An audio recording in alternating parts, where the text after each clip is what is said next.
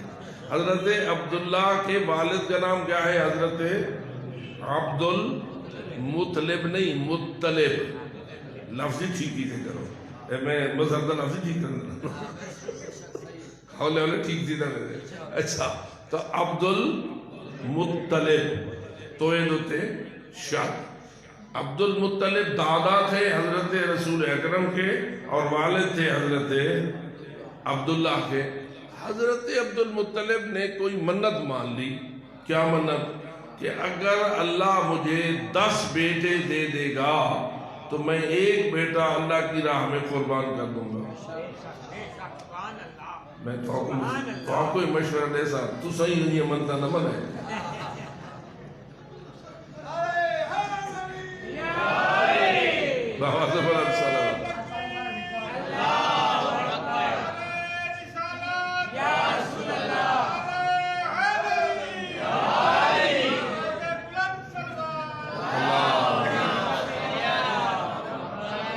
لیکن یہ بات تھی حضرت ابراہیم کی سنت پر چلتے ہوئے۔ یاد ہے نا آپ کو، حضرت ابراہیم نے تو اپنے بیٹے کی قربانی کا راستہ اختیار کیا تھا یا نہیں کیا تھا؟ اور وہ تو پھر اللہ نے ان کے بیٹے کو بچا لیا، ورنہ حضرت ابراہیم نے تو چھری حضرت اسماعیل کی گردن پہ رکھی دی تھی، اور اللہ نے جو خواب حضرت ابراہیم کو دکھایا تھا اس خواب کو پورا کرنے کے لیے حضرت ابراہیم نے کوئی کمی نہ چھوڑی۔ وہ اللہ نے اپنا فیصلہ کیا اور چھری کو چلنے نہ دیا، تو اسماعیل بھی محفوظ ہو گئے۔ خیر ایک طریقہ تو تھا نا اولاد کی قربانی کا۔ حضرت عبد المطلب نے یہ منت مان لی کہ اگر اللہ مجھے کتنے بیٹے دے گا؟ 10 بیٹے دے گا تو میں ایک بیٹا اللہ کی راہ میں قربان کر دوں گا۔ اور عجیب ہے، اللہ نے 10 بیٹے دے دیے۔ ٹھیک ہے نا، اب اللہ بھی تو جانتا ہے نا بھی کیا کرنا ہے میں۔ اب کتنے بیٹے دے دیے؟ 10 بیٹے۔ اب جب 10 بیٹے دے دیے، یہ تو نہیں طے تھا کہ کون سا بیٹا قربان کروں گا، پہلے نمبر والا، دوسرے والا، تیسرے والا، چوتھا، 10واں کون تھا، یہ طے نہیں تھا۔ ایک بیٹا قربان کروں گا۔ اب 10 بیٹے ہو گئے، ایک بیٹا حضرت عبد المطلب نے قربان کرنا تھا۔ فیصلہ کیسے ہو؟ بات کو سمجھیے۔ اچھا اگر یہ فیصلہ ہوا کہ ایک قرآن نکالا جائے، جس بیٹے کے نام پر قرآن نکلے اس کو قربان کر دیا جائے۔ اب 10 بیٹوں کا دل ذرا پڑتال کیجئے۔ اب 10 بھائی ہیں نا، اور قربان کس نے ہونا ہے؟ ایک نے۔ کس نے؟ جس کے نام کا قرآن نکلنا ہے۔ اور اب جب تک قرآن نہ نکلے وہ توڑی 10 کے دل تو دھڑک رہے ہیں نا، دھک دھک کر رہے ہیں نا۔ اچھا اب میں پوچھتا ہوں، کسی کی نیت میں کوئی کھوٹ ہوگا؟ نہیں۔ یہ بات سمجھنے کی ہے نا، نیت میں تو ہر ایک کے کھوٹ نہیں ہے۔ اگر میرا نام نکلا تو میں قربانی کے لیے تیار، دوسرا سوچتا ہے میرا نام نکلا تو میں قربانی کے لیے تیار۔ اور نام کس کا نکلنا ہے؟ قرآن نے نکالنا ہے۔ اب حضرت عبد المطلب نے ڈالا قرا، قرا ڈالا تو نام حضرت عبداللہ، اور حضرت عبداللہ کو ایک خصوصی امتیاز حاصل تھا.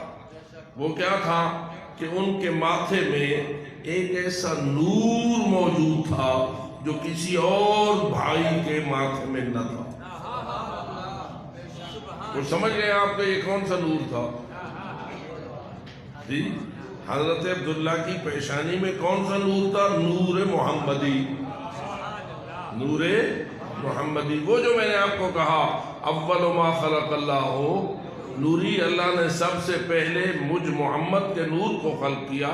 وہ نور منتقل ہوتا ہوتا ہوتا ہوتا آ گیا حضرت عبداللہ کی پیشانی میں. اب حضرت عبداللہ کی پیشانی میں نور محمدی ہے، اور قرے میں نام بھی حضرت عبداللہ کا آ گیا ہے. کیا خیال ہے، یہ ہونا چاہیے تھا یہ نہیں؟ تو صحیح کو اللہ بہتر جانتے دکھاتے. یعنی یہ ماننا پڑے گا کہ اللہ کا اپنا ایک سسٹم ہے، اللہ کا ایک نظام ہے. ہمیں اللہ کے فیصلے ہو جانے کے بعد پتہ چلتے ہیں. ہم تب جانتے ہیں جب کام ہو جاتا ہے تو ہمیں اللہ کے فیصلے کا پتہ چلتا ہے، لیکن اللہ تو اپنے فیصلوں کو پہلے سے جانتا ہے نا. اب اللہ نے حضرت عبداللہ کے نام کا قرآن نکال دیا. امتحان کس کا؟ اچھا، حضرت عبداللہ دے پیو دا. یہی تو سوچو نا بھئی، ہوں حضرت عبداللہ کے باپ جو ہیں حضرت عبد المطلب، ان کا بھی امتحان مانو گے یا نہیں؟ اتنا بابا ایک مرغی کی خاطر بندے بھائی مانتی رہتے، ایک مرغی کی قربانی کے لیے بھی بےایمان ہو جاتے ہیں. ذرا دیکھ تو صحیح کتنے بلند ایمان کا مالک ہے حضرت عبد المطلب. اگر ایمان کو تولنا ہے تو اسی بات پہ تول لو کہ حضرت عبد المطلب کا ایمان کتنا بلند ہے، اور کتنا بدبخت ہے وہ شخص جو حضرت عبد المطلب پہ کفر کا الزام لگاتا ہے نا. آج کل ایسے لوگ موجود جو نبی اکرم کے آباء و اجداد کے ذمے بھی خدا نخواستہ کیا کیا بکواسات لگاتے ہیں. لہذا اپنے عقیدوں کو سنبھالو، اپنے ایمانوں کو سنبھالو. اسی ایک چھوٹے سے واقعے سے پتہ چل رہا ہے یا نہیں کہ حضرت عبد المطلب کے ایمان کا کیا مقام ہے اور حضرت عبداللہ کے ایمان کا کیا مقام ہے. کیونکہ حضرت عبد المطلب نے بیٹے کو قربان کرنا ہے اور حضرت عبداللہ نے قربان ہونا ہے. یہی وجہ ہے کہ حضرت رسالت مآب اپنے بارے میں فرماتے تھے انا ابن الذبیحتین، میں دو ذبیح اللہ ہستیوں کی اولاد ہوں. میں دو ایسی شخصیتوں کا بیٹا ہوں کہ دونوں ذبیح اللہ کا مقام رکھتے ہیں. ایک حضرت اسماعیل اور ایک حضرت عبداللہ. حضرت عبداللہ بھی اللہ کے راہ میں، حضرت اسماعیل بھی اللہ کے راہ میں قربان ہونے کے لیے گئے تھے، لیکن اللہ نے قربانی نہ کی. یہ تو اللہ کی اپنی مرضی ہے، ورنہ وہ تو قربان ہونے کے لیے تیار تھے نا. روز عید الضحیٰ کے دن سنتے ہو کہ حضرت اسماعیل نے کہا تھا یا ابت افعل ما تؤمر ستجدنی انشاءاللہ من الصابرین. اے ابا جان، آپ چلا دیجئے چھری جو آپ کو حکم ہوا ہے، میں صبر کر کے دکھاؤں گا. تو ذبیح اللہ اپنے مقام پر تو ان کی نیت ہو گئی نا اللہ کے راستے میں قربان ہونے کی. اللہ نے قربان نہ کیا تو یہ تو اللہ کی مرضی ہے، وہ تو تیار ہو گیا نا. اصل بندہ دیکھیے، میں ایک سوال یہاں اور بھی حل کرنا چاہتا ہوں. آپ نے یہ سنا حدیث میں آیا ہے الا ومن مات علی حب آل محمد مات شہیدا. یہ حدیث آپ نے سنی ہوئی ہے، جس نے سنی ہے ایک سلوات پڑھے.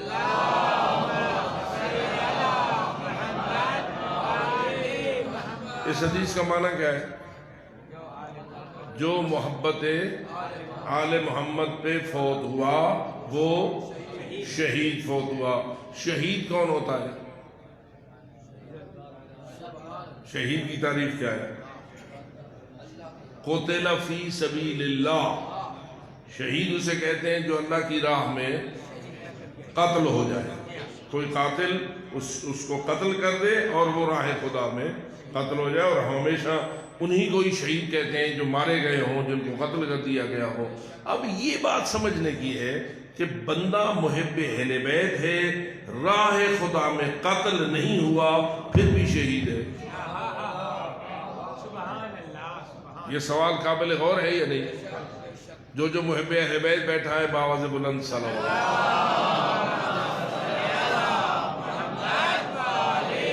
آپ ذرا اپنے محبان اہل بیت کے بارے میں بتائیے، شیعہ مینی میں آپ کے جتنے محبان اہل بیت رہتے ہیں وہ اکثر قتل ہوئے ہیں یا اپنی موت فوت ہوئے ہیں؟ اپنی موت فوت ہوئے ہیں، ٹھیک ہے نا؟ جو قتل ہوئے چلو وہ تو شہید مشہور ہیں، فلاں شہید فلاں شہید فلاں شہید، لیکن یہ جن کے جنازے جا کے ہم دفن کراتے ہیں اور وہ اپنی موت فوت ہوتے ہیں، ان کو ہم شہید کہتے تو نہیں، لیکن رسول کہتے ہیں جو حب اہل محمد پہ مرا وہ کیا ہے؟ شہید ہے۔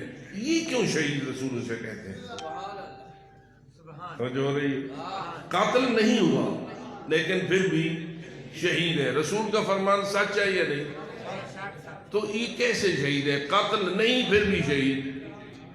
اللہ کہتا ہے لا تقولوا لمن يقتل في سبيل الله اموات، جو اللہ کی راہ میں قتل ہو جائے اسے مردہ نہ کہو، وہ شہید ہے۔ لیکن آپ تو فقط قتل ہونے والے کو شہید کہتے ہیں، جو اپنی موت خود فوت ہو جائے اس کو شہید نہیں کہتے۔ اب ذرا اس مسئلے کو حل کیجئے کہ آپ اس کے لیے شہید کا لفظ استعمال کریں یا نہ کریں۔ رسول فرما رہے ہیں اگر وہ حب اہل بیت پہ مرا ہے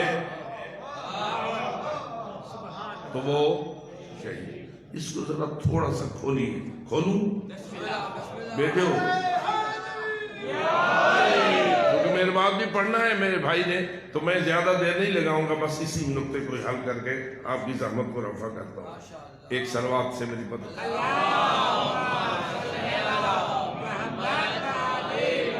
اب میں آپ محبان اہل بیت سے پوچھتا ہوں تھوڑا سا اپنی نیتوں کے بارے میں جائزہ لیجئے، اپنی نیت کے بارے میں جائزہ لیجئے۔ اگر آپ کو راہ خدا میں قتل کیا جائے تو نیت ہے؟ بولو، دل میں یہ نیت ہے کہ اگر مجھے کوئی محبت اہل بیت کے جرم میں قتل کرے تو میں محبت اہل بیت کے لیے قتل ہونے کے لیے بھی تیار ہیں کہ اگر ہمیں محبت اہل بیت کے جرم میں قتل کیا جائے تو ہم قتل ہونے کے لیے تیار ہیں، تو ہم محب اہل بیت ہیں۔ جی اللہ کو دعا بیٹھ مانگنے، اللہ سیاں محبت اہل بیت ہوئے بھا مرین نہ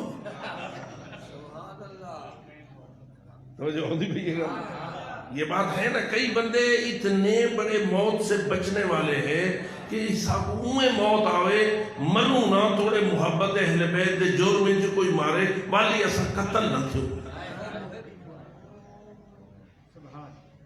یہ اپنی نیتوں کو تھوڑا سا روشن کرو۔ اب میں یہی کچھ کہوں گا، جس شخص کی خالص نیت میں یہ بات موجود ہے کہ اگر مجھے حب علی میں قتل کیا گیا تو میں قتل ہوں گا، حب علی نہیں چھوڑوں گا، نعرہ حیدری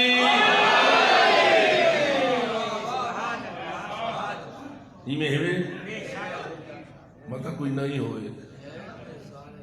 محبت علی معمولی چیز نہیں ہے بھائی۔ بندہ آگے سے کیوں محبت ہوئی جو بندہ مری ہوئے بتا دے، بندہ کٹی ہوئے بتا۔ میرے دوستو، آج کل کے دور میں آپ کا یہ امتحان لیا جا رہا ہے۔ جس دور میں ہم ہیں یہ امتحان ہو رہا ہے یا نہیں؟ پوری دنیا میں شیعان آل محمد کی قتل و غارت جاری ہے یا نہیں؟ بڑی بڑی تنظیمیں، بڑے بڑے قاتل، بڑے بڑے ظالم اس کام کے لیے مگن ہیں، پیسے لے رہے ہیں، ہزارہا جتن کیے جا رہے ہیں شیعان آل محمد کو مارنے کے لیے۔ پوری دنیا میں سب سے زیادہ قتل اس اگر ہو رہا ہے تو آل محمد کے محبان کا قتل ہو رہا ہے۔ فقط پاکستان میں نہیں، ہندوستان میں ہو رہا ہے، ایران میں ہو رہا ہے، عراق میں ہو رہا ہے، سعودی میں ہو رہا ہے، بحرین میں ہو رہا ہے، لبنان میں ہو رہا ہے، ہر جگہ ہو رہا ہے، مغرب مشرق ہر جگہ لوگوں کو اس جرم میں قتل کیا جا رہا ہے کہ وہ علی والے کیوں ہیں۔ ہو رہا ہے نا یہ سلسلہ قتل کا۔ اب میں پوچھتا ہوں کہ یا تو محبت علی چھوڑ دو یا قتل ہونے کے لیے تیار ہو۔ اب کون ہے جو محبت علی چھوڑے قتل سے بچنے کے لیے؟ لبیک یا حسین، لبیک یا حسین، لبیک یا حسین، لبیک یا حسین، لبیک یا حسین، لبیک یا حسین۔ سیدھی سی بات ہے، دو چیزیں سامنے ہوتی ہیں، ایک ہے دنیا، سبحان اللہ، ایک ہے دنیا، ایک ہے حب علی۔ اب دنیا سے زیادہ محبت لگاؤ گے تو حب علی سے دور رہنا پڑے گا، اور اگر حب علی میں غرق ہو جاؤ گے تو دنیا کو قربان کرنا پڑے گا۔ یہ مقابلہ ہو رہا ہے یا نہیں ہو رہا؟ تو اب میں پھر دوہرا رہا ہوں اس بات کو کہ حب علی میں خالص وہ ہے جس کی نیت میں یہ بات موجود ہے کہ اگر محبت علی میں مجھے کسی نے قتل کیا تو میں قتل تو ہو جاؤں گا، حب علی کو کبھی نہیں چھوڑوں گا۔ یہ نیت ہو گئی پکی۔ اب موت کا فیصلہ کون کرتا ہے؟ اللہ، جب بندہ اپنا فیصلہ آپ کرتا ہے میں ہوں مر نہیں، موت کا فیصلہ تو اللہ کے اختیار میں ہے۔ کیسے موت بھیجے یہ بھی اس کے اختیار میں ہے، کون کس طرح فوت ہو یہ بھی اس کے اختیار میں ہے۔ اب ہم نے یہ نیت کر دی ہے کہ اے اللہ اگر ہمیں موت آتی ہے حب علی پر اور قتل ہونا پڑتا ہے، ہم قتل ہونے کے لیے تیار ہیں، آگے فیصلہ تیرا اپنا ہے، قتل کرا یا نہ کرا۔ بات سمجھ آ رہی ہے یا نہیں؟ آگے موت کا فیصلہ تیرے اختیار میں ہے، کیونکہ یحیی و یمیت و یمیت و یحیی، موت تیرے اختیار میں ہے، میرے اختیار میں تو نہیں ہے نا۔ میں نے تو مرنا ہے، مجھے نہیں پتا کہ میں نے کیسے مرنا ہے، بیماری سے مرنا ہے، ایکسیڈنٹ میں مرنا ہے، محبت علی میں کسی نے آ کے مجھے گولی مار دینی ہے، یا کسی نے چھری چلا دینی ہے، یا کسی نے میری گردن کاٹ دینی ہے، کیسے مرنا ہے یہ تو اللہ تجھے پتا ہے، لیکن میں محبت علی میں مرنے کے لیے تیار ہوں، خواہ تو قتل کروائے تو بھی تیار ہوں، ویسے موت دے دے۔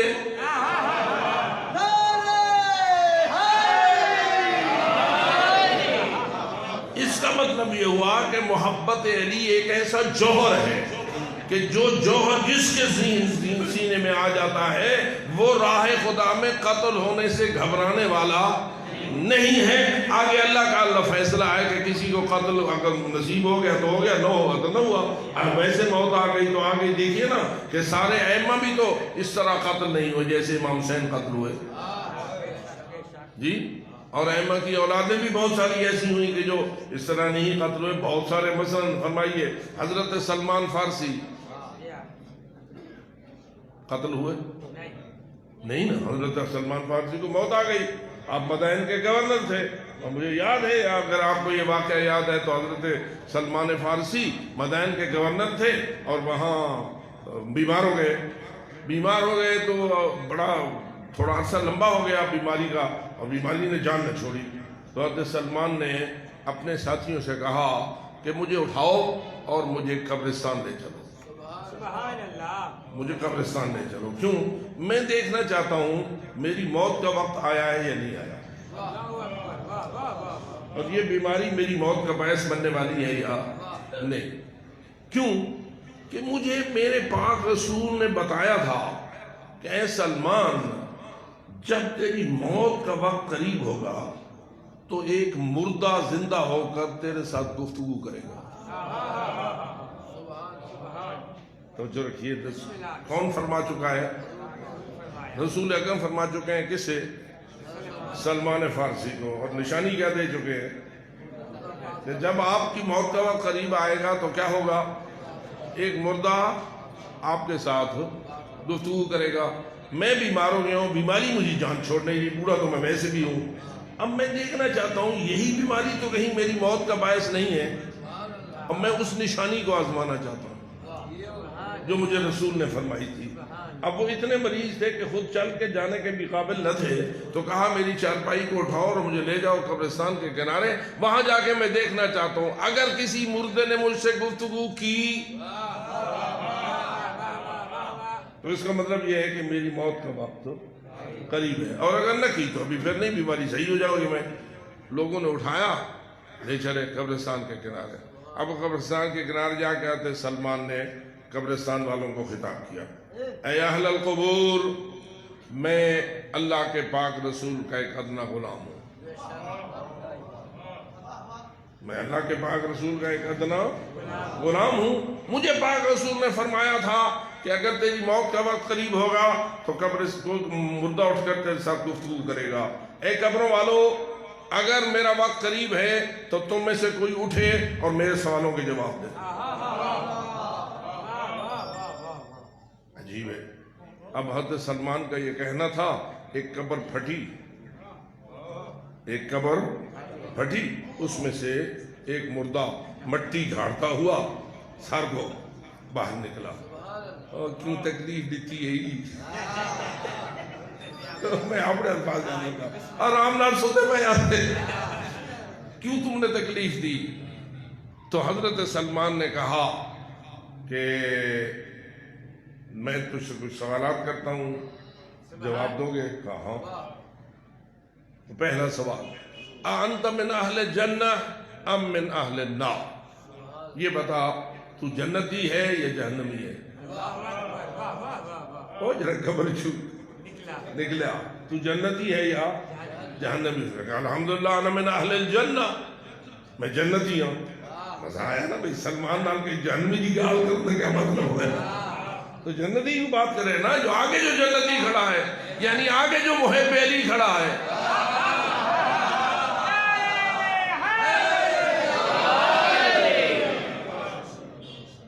خیر، تو دوسرا سوال، بس یہ ایک سوال عرض کرتا ہوں۔ سوال یہ بتا سکتا ہے کہ موت کی تلخی کیسی ہوتی ہے؟ اب ذرا سمجھنا ہے بات کو۔ سوال کیا کیا ہے سلمان نے؟ موت کی تلخی۔ سلمان تمہیں جگہ بتائے کو بھئی گال کچھ دسیا بھی جنت نار کی ہو جاؤں دے جلتی ہے وہ تم کھاؤں پر نکال کر رہے آپ ای بل کیا عجیب۔ لیکن سلمان بھی تو سلمان ہے نا، وہ بھی تو عارف باللہ شخص ہے، جو معمولی ہستی تو نہیں ہے نا۔ کہتا ہے کہ کیا موت کی تلخی کیسی ہوتی ہے؟ اب وہ پہلے کیا کہہ چکا ہے؟ میں جنتی ہوں، لیکن سنو گے اس نے موت کی تلخی کے بارے میں کیا کہا؟ کہا کہ آرے سے کسی کے بدن کو چیرا جائے اس سے بھی موت زیادہ تلخ۔ دعا کرو کہ حب علی کے صدقے ان تلخیوں سے محفوظ ہے۔ خیر، تو اب حضرت سلمان کو یقین ہو گیا کہ یہ بیماری میری جان چھوڑنے کے لیے تیار نہیں۔ لیکن کیا حضرت سلمان قتل ہوئے یا فوت ہوئے؟ جی فوت ہوئے، شہید تھے یا نہیں؟ جی کیوں؟ رسول نے تو فرمایا تھا کہ آپ نے فوت ہونا ہے جب مدت مقصد وصول کرے گا۔ آپ سے میں پوچھ رہا ہوں، میں نے کچھ بات آپ کو سمجھائی ہے، اس کے سائے تلے جواب دیجئے کہ آیا حضرت سلمان کو ہم شہیدوں میں مانے یا نہ مانے؟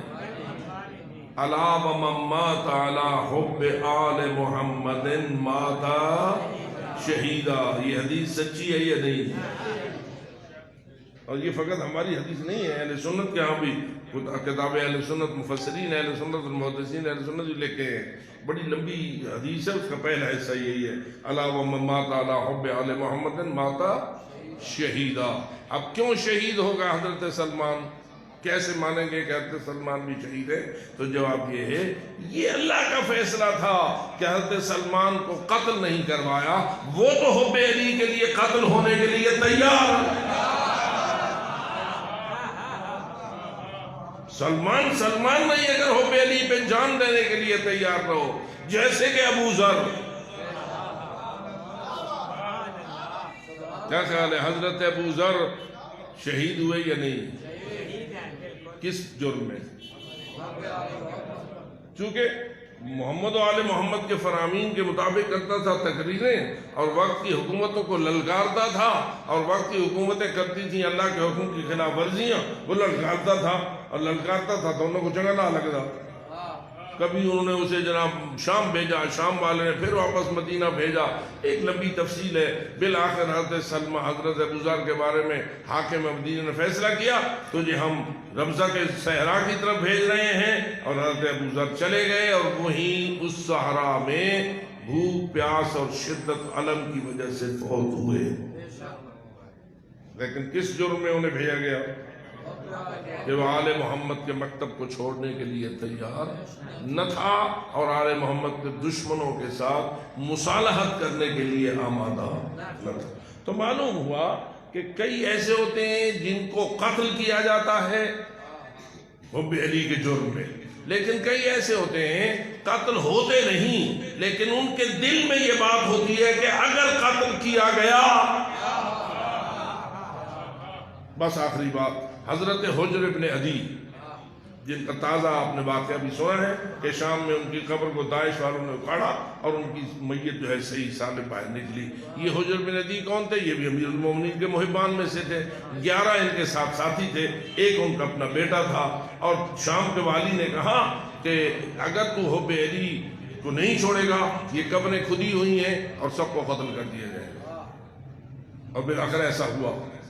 لیکن ایک جملہ، حضرت حجر بن عدی نے قتل ہونے سے پہلے اپنے بیٹے سے کہا پہلے تو سر دے۔ تو کسی نے حضرت حجر بن عدی سے پوچھا ان ساتھیوں میں سے، بھئی جب پہلے بات ہوتی تھی نا تو تم کہتے تھے کہ اگر ہمیں محبت علی میں قتل کیا گیا تو میں پہلے اپنا سر کٹاؤں گا، بیٹے کا بعد میں، لیکن موقع پہ آ کے تم نے اپنا فیصلہ بدل کیوں دیا ہے؟ بات سمجھ آ رہی ہے؟ ان باتوں کو فقط کس سے بنا کے نہ سنا کرو، اپنے لیے نور ہدایت بنا کے سنا، کیونکہ یہی چیزیں ہیں جو ہمارے ایمان کو مضبوط کرتی ہیں، اور یہی چیزیں ہیں جو ہمیں آج کے دور میں آج کے مشکلات کا مقابلہ کرنے کا سبق سکھاتی ہیں۔ تو حضرت پوچھا گیا حجر بن عدی سے کہ تو اپنے بیٹے کے بارے میں یہ کہتا تھا کہ اگر ہمیں قتل کیا گیا، کیونکہ زندان میں تو پہلے ہی تھے، تم دھمکیاں تو ملتی رہتی تھی کہ تم چھوڑ دو حب علی ورنہ تمہیں قتل کر دیا جائے گا۔ بالآخر موقع آ گیا، قبریں کھود دی گئیں اور قبروں کے کنارے انہیں کھڑا کر دیا گیا اور کہا کہ حب علی سے تبرہ کرو ورنہ قتل ہونے کے لیے تیار ہو جاؤ۔ تو باپ نے بیٹے کو کہا پہلے تو۔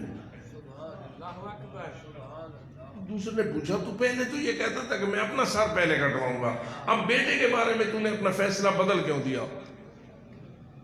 تو حضرت حجر کا جواب قابل غور ہے، کہتے ہیں کہ میں بالکل یہ سوچتا تھا کہ نوجوان بیٹے کی قتل کو برداشت کرنا بوڑھے باپ کے لیے مشکل ہے۔ سچی بات ہے یہ نہیں؟ بوڑھے باپ کے لیے نوجوان بیٹے کو اپنی آنکھوں کے سامنے قتل ہوتا دیکھنا، ہمیشہ حضرت علی اکبر کے مصائب سنا کرتے ہو، تو بوڑھے باپ کے لیے نوجوان بیٹے کا قتل اپنی آنکھوں کے سامنے برداشت کرنا خاصا مشکل ہے۔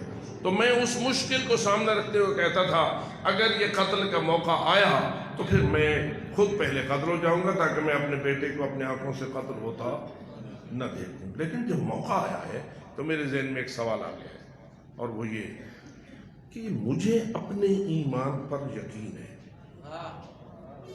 مجھے اپنے ایمان پر یقین ہے، مجھے یقین ہے اگرچہ میرے بیٹے کو میرے سامنے قتل ہو بھی کر بھی دیا گیا تو میں محبت علی نہیں چھوڑوں گا، میں محبت علی نہیں چھوڑوں گا۔ خیال آیا ہے کہ کہیں ایسا نہ ہو مجھے قتل ہوتا دیکھ کر میرا بیٹا نہ گھبرا جائے،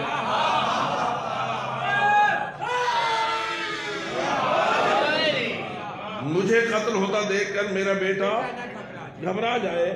میں پہلے قتل ہو گیا، بیٹا بعد کو گھبرا گیا، اس نے توبہ کر لی علی کی محبت سے اور علی کی محبت سے ہٹ گیا تو پھر تو وہ جہنم گیا۔ اس لیے میں نے فیصلہ بدل لیا ہے، پہلے اپنے بیٹے کو جنت بھیجوں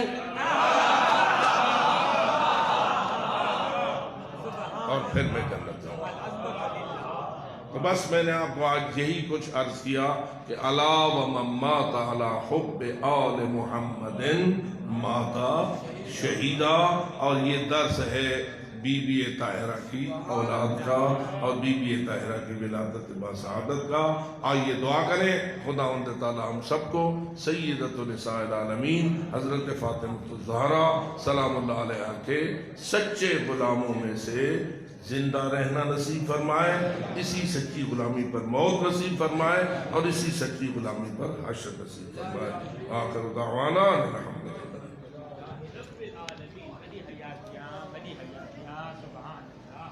سبحان اللہ، ماشاء اللہ، ماشاء اللہ، ماشاء اللہ۔